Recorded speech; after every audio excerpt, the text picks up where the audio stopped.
Hey guys, it's Tacho, and we're back for some more Fire Emblem Heroes. And today, what we're gonna do is we're just gonna take a look at some of my Aether Raids defense replays.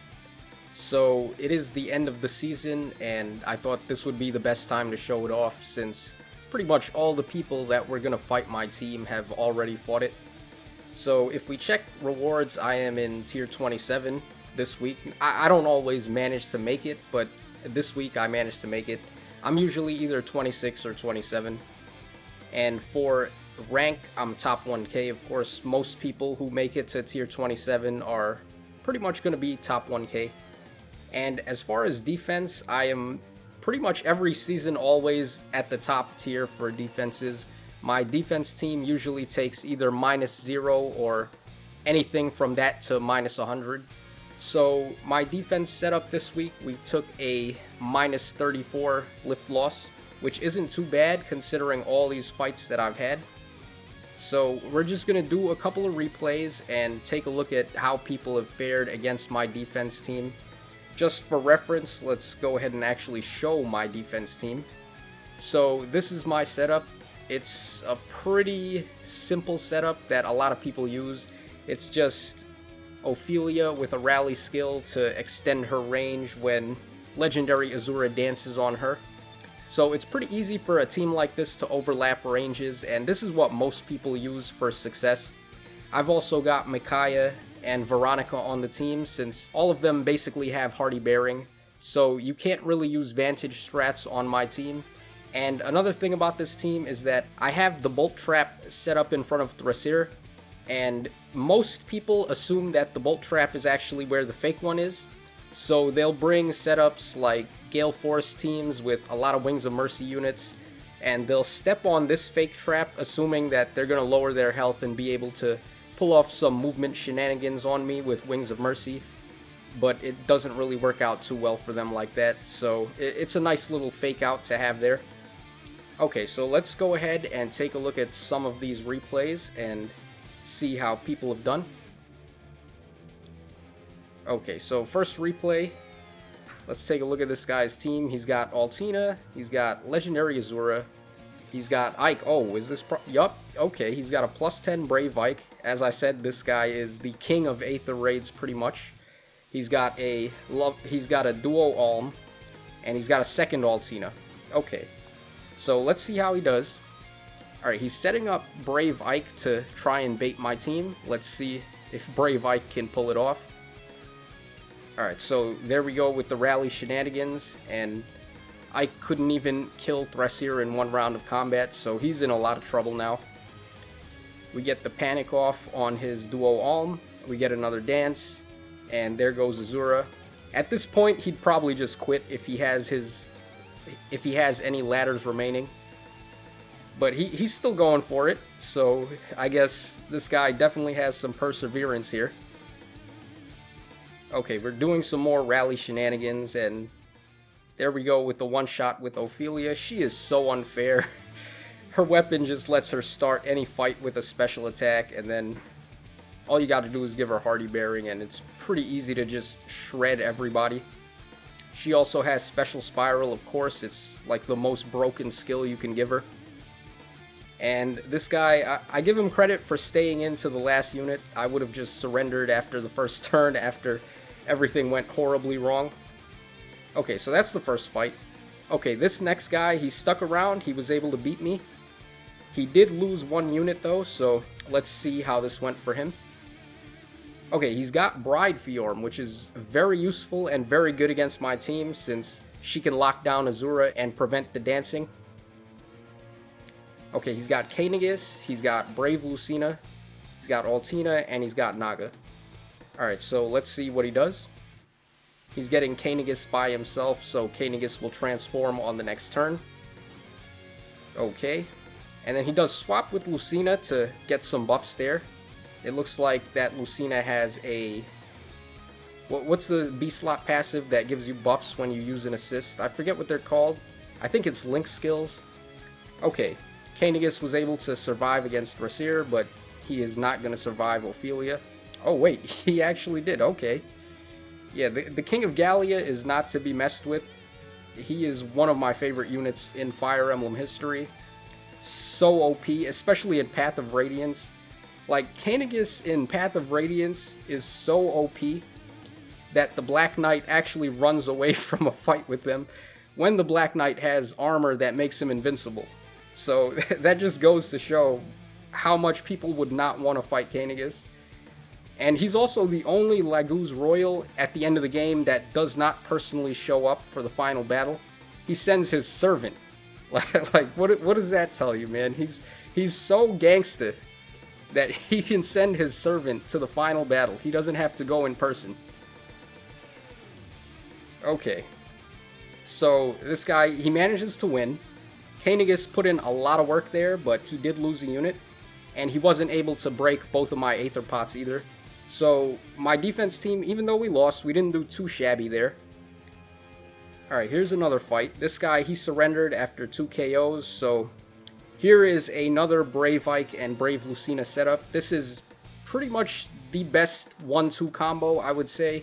You just have Lucina support Brave Ike, and it gives him steady breath from her new refine. So Ike is able to just destroy everything. He's also forgotten to give Ike a Sacred Seal, which is probably going to come back to bite him. So let's see how this goes. Alright, turn 1, as always, Ophelia is just going to use her rally skill on Thrasir. And Ophelia is able to actually beat Ike despite having color disadvantage. And that's because her Blazing Wind special that I have on her, it doesn't calculate for weapon triangle advantage. So when we do the AoE special attack on the foes with Ophelia, it's just doing raw damage from her attack minus the foe's res. So it's a good way to pile up some damage. Alright, here's another one. Let's see how this guy fared. Okay, another Brave Ike. Man, everyone uses Brave Ike.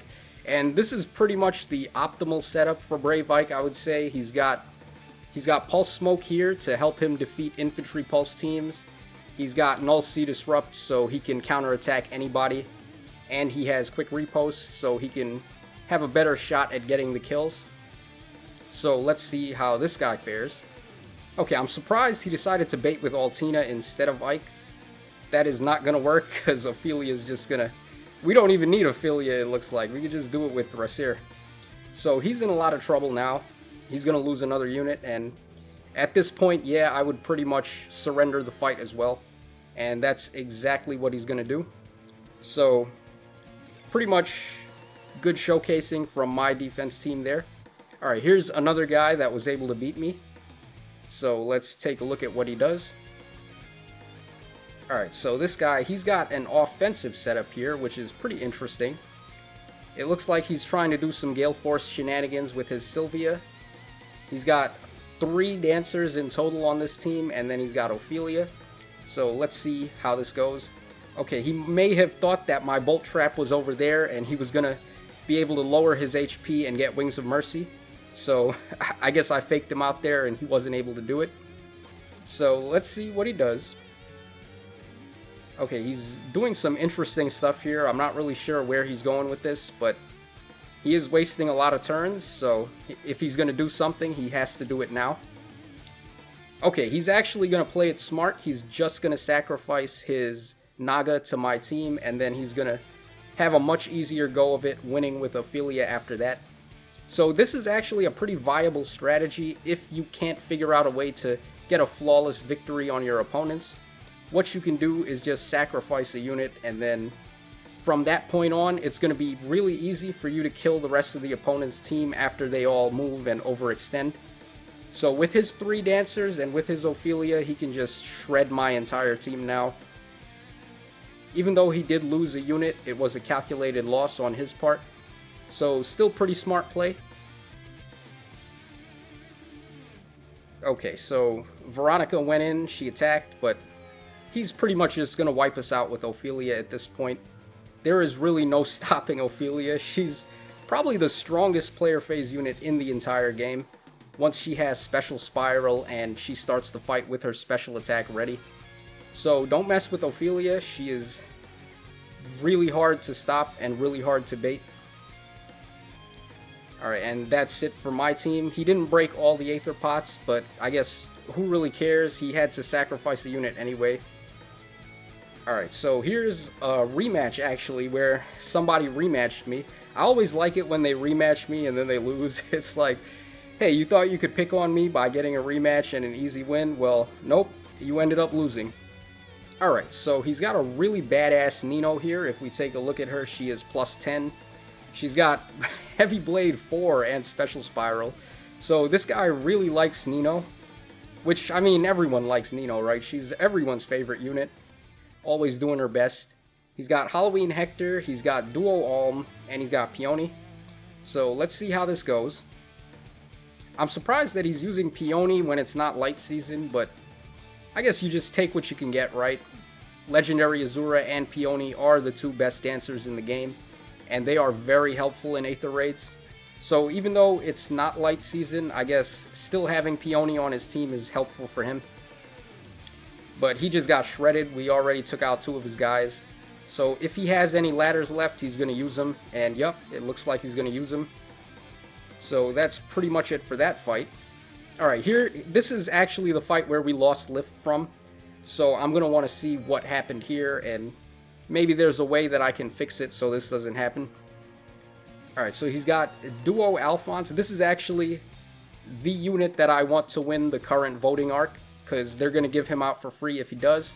And the reason why I want him to win is because his duo skill is very useful. And for players that do not have a copy of this guy, just being able to have one of them, even if you're not going to use him himself, you can just use his duo skill to make the rest of your units better. So I really want Alphonse to win. And also, I really love this artwork that they have with the two brother and sister combo from Fire Emblem Heroes. It feels like the first time where these two have gotten the respect they deserve. So it's pretty cool. Alright, let's see how he takes care of my team here. This guy, of course, he does lose a unit, and that's going to help me lose much less Leif than I would have. Since I also have Thrasir and it is Anima season, I'm not losing quite as much Leif as I would have. Like, let's say it was light season, I would have lost 60 Leif from this fight.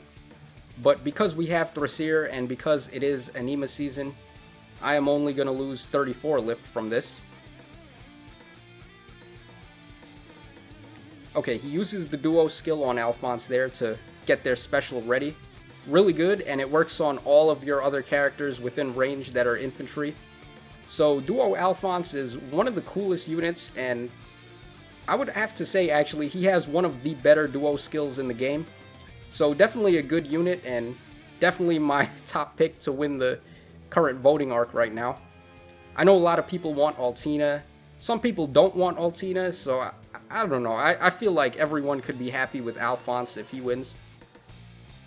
Okay, so Alphonse, he is backed into a corner, but he is taking care of business there. Doing pretty well against all my units. And he is getting heals with his special attacks, so it's going to be tough to bring him down.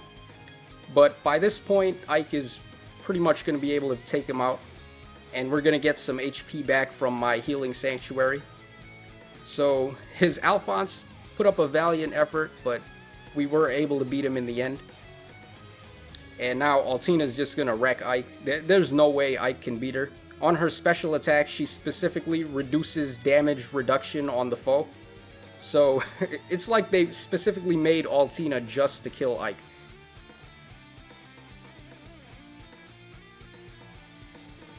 Alright, Birdman over here, he's got 5 units lost. So it looks like he probably ran out of uses on his escape ladder and he had to try his best to win no matter what. That's usually what happens. Even if you can't really win flawlessly, if you got no more ladders left, then you really don't have a choice. You still have to try your best. Okay, he does have Kranya. Before we start the next turn, I just want to make sure. Okay, yeah, he does have a plus 10 Kranya. She is a very good unit for Aether raids, and she's a really good bait unit. Since she has Vantage on her weapon, so you can just give her a close counter and she can take care of business usually. But my team is not really susceptible to Vantage since I have 3 units on the team with Hardy Bearing.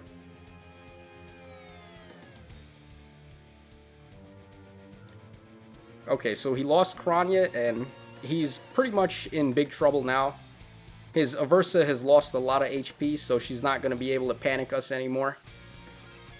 But he's still going for it, so we got to give this guy credit. He hasn't given up yet. Okay, the Healing Sanctuary got Ike some HP back.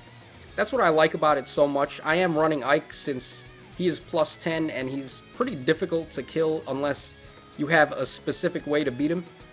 And having a specific way to beat Ike while I also have units like Ophelia and Veronica, which all require specific units to beat, it kind of makes it really tough on the opponent. So what ends up happening is you only have so many team slots open for units that you can use, since your first two, if you're trying to get max score, have to be the unit with the blessing. Like if it's light season, you gotta have 2 heirs or heir and peony. If it's Astra season, you have to have either Naga or Altina or both. So just having 2 of the mythic heroes on your team already limits your options. So it is a nice way to make things a little easier for my team when I have so many units on my team that require specific counters. Alright, so this guy's got Naga, Altina, Duo Alphonse, he's got New Year Anna, and he's got Alm. Alm is the bonus unit this season, so that's who he's using.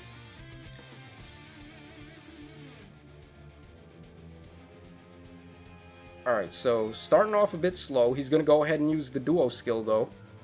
So Anna, Alm, and Alphonse are all going to have their special. Yeah, that's such a good Duo skill, man. I really hope Alphonse ends up winning, because his Duo skill is really, really good for Aether raids. Alright, so he took out Ophelia before she could attack, which is the smart move. But now his Alphonse is in a lot of trouble, and Ike should be able to take care of him. Okay, we didn't need Ike, we ended up getting Micaiah to do it. Always nice to get some kills with Micaiah. Alright, so he took care of Micaiah with Alm, and he's got Savage Blow on Alm to do some extra damage. Alright, Veronica, very cheaply, she can attack for free and then debuff the foes and buff your allies. Her weapon is so stacked, man. I can't believe they gave Veronica such a good weapon. Alright, so he's really playing this one close to the chest.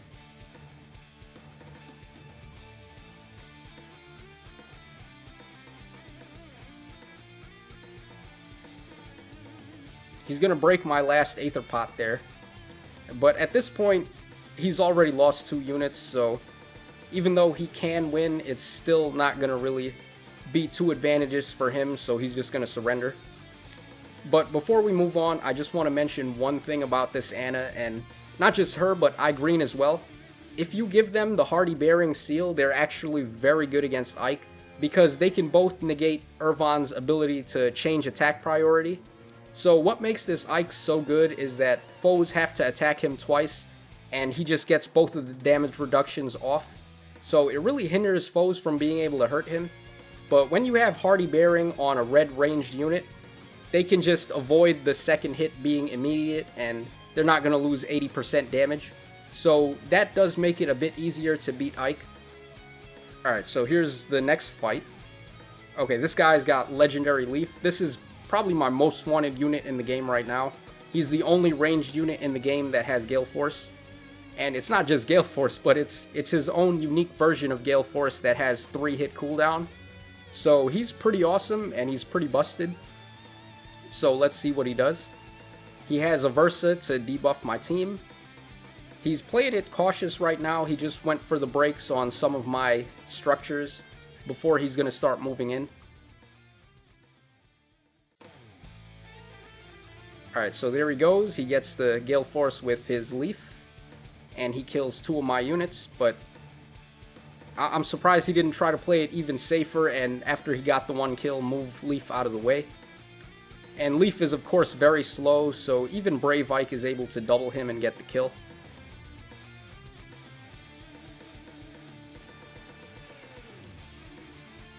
So yeah, at this point he's in a lot of trouble.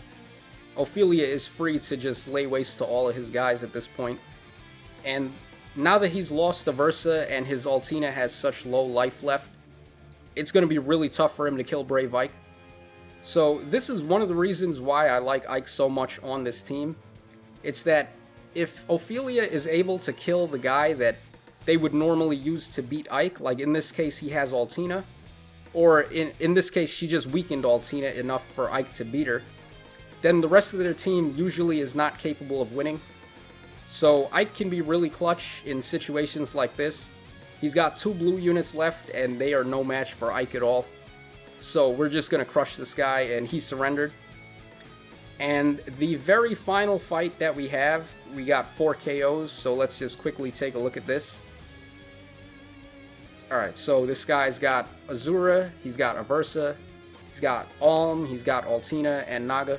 So he has max scoring potential. Let's see what he does. Alright, he's starting off slow, he's just breaking some structures. Okay, he gets the panic off with Aversa, very helpful. But I'm just waiting to see how he's planning to bait my team, since he doesn't really have the most offensive setup. Oh, he's actually going in with Alm, okay. Alright, I didn't expect him to do that, but... Alright, yeah, now he's definitely going to lose Azura at this point.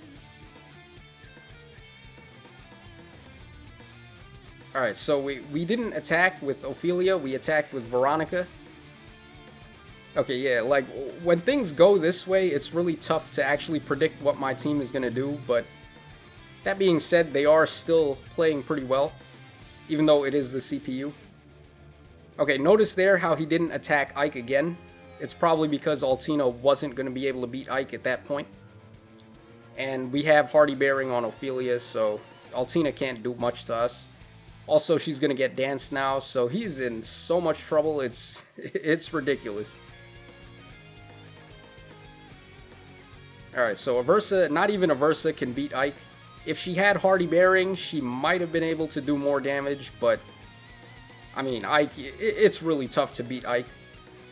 And all he has left now is Alm, and I don't think Alm can beat Ike in this situation, so he is just going to surrender. So that's it for this season of Defenses, guys. I hope you enjoyed, and I hope I was able to shed a little bit of insight on some of the strategies that people use for offense and defense, as we saw here. So yeah, I'm definitely going to have to come back and do a more in-depth guide on Aether raids.